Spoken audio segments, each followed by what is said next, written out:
Hey everyone, so welcome back. I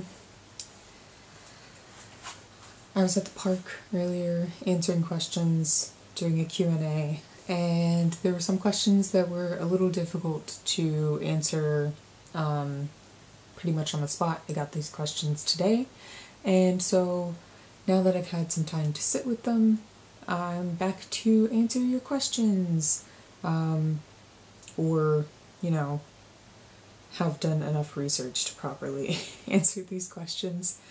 So, without further ado, the rest of the video, part 2. What's the best Japanese custom that you have adopted? So in terms of Japanese custom that I've adopted, I don't really think that I've adopted any customs per se. In America, I drive, so I don't have to take public transit, but one of my biggest pet peeves is people talking on public transit. If you're on public transit, please do not talk. If you do talk, talk quietly with your friends, and do not make or take phone calls. Don't do it. It's super rude. And now I get annoyed whenever I see people doing this, and that's not like strictly limited to foreigners. Japanese people do it too, and it's always like 100 Japanese people and me like, what are you doing? Shut up, you know the rules. So yeah, probably wishing that people would stop talking on public transit. And I bow a lot now. I bow pretty much all of the time, but I think that's involuntary custom that I've kind of adopted. Obviously, I don't shake hands with people, and you can't really hug anyone anymore. Thanks, COVID. Onward. What does Japanese country music sound like? Not like American country music. It lacks the same uniqueness, not uniqueness, I guess it lacks the one thing that makes American country music very American, and why we think country music is country music, and that is the accent, the country accent. Obviously, Japanese people aren't going to have a country accent. So yeah, probably a lot different than you expect country music to be. Next is, how crowded is it really? Very crowded. Very, very, very crowded. This is not an exaggeration. It is incredibly crowded in Japan. You have to think that it's like such a small area, but so many people live here. Obviously, if you're in like a countryside, it's a little easier, because not as many people want to live in those places, but bigger cities where people move to pursue their dreams or whatever it is that they're doing, to encourage them to move and live in a big city, it's packed. It's really packed.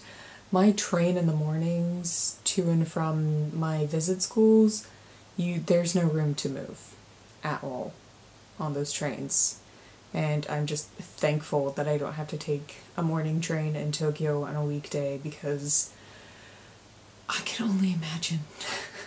I can really only imagine how bad that would be. What is the countryside like? I don't know, I've never been. I've never ever been to the countryside. I would like to go, but there are just other places that I would prefer to visit first. So maybe one day, but not now, not today. Sorry. What is the most overhyped thing to do in Japan? Honestly, so I feel like every movie about Japan, or where they even visit Japan, has like Tokyo Tower and then like Shibuya Crossing, and I think that Shibuya Crossing is so overrated. It's literally just like this massive crossing and that's it. You're just going to look at people walking across the street, coming home from work. I get that it's like a shopping district and you can go and you know, spend a lot of money there, but I mean, I've been to Shibuya Crossing, I've been in the areas. It's not that great. You're literally just going to look at people crossing the street, and I do not understand the interest, and I don't understand the interest.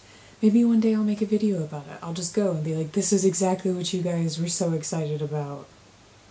Look at all of these salarymen going home. Next up is, how do they treat Americans? I think the real question is, how do they treat foreigners? Because in Japan and most other countries, it's just foreigner is a foreigner. It doesn't really matter where they're from. And I think this really depends on where you are in the country and who you are talking to. I think I might have touched on it in the video from earlier. I can't remember, but it really genuinely just depends on where you are and I guess how conservative they are. What are some of your favorite cultural practices they do?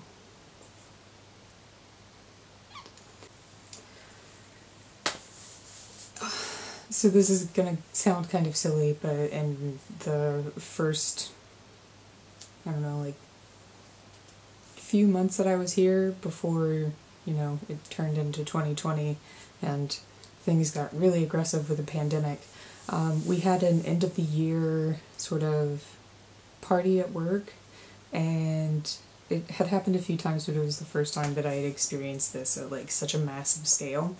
Kampai culture is fantastic because it's essentially just a room full of people trying to like clink the glasses lower than the other person, because the way that it works is depending on your status, depends on how far down a person's glass you try to like tap.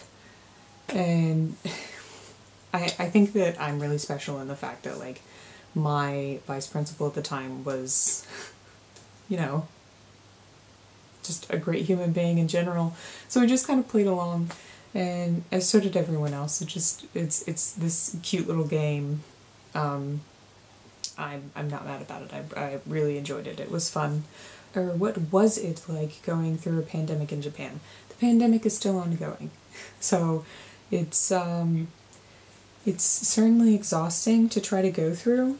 Depending on where you are, depends on the effects. I feel like the rest of the world sees Japan's numbers and thinks, oh, it's doing a great job, but like for a really long time it was hard for us to get tested, and I think in some situations it is still difficult for people to get tested. And on top of this, you know, I still have to visit 4 schools and teach over 1,000 students, and each individual school has a different practice. That's still 3 different commutes to work, because 2 of those schools are in the same area, so I take the same transit to get there. But, you know, I can only try to do my part, and I just kind of hope that everyone else is doing theirs.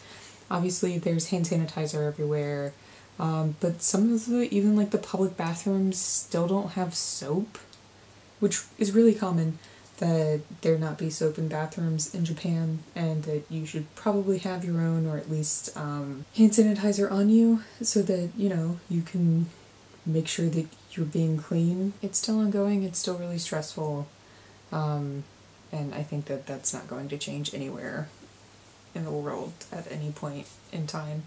What are Americans' biggest misconceptions about the country or the people? I'm gonna be completely honest, this is a really hard question for me to answer.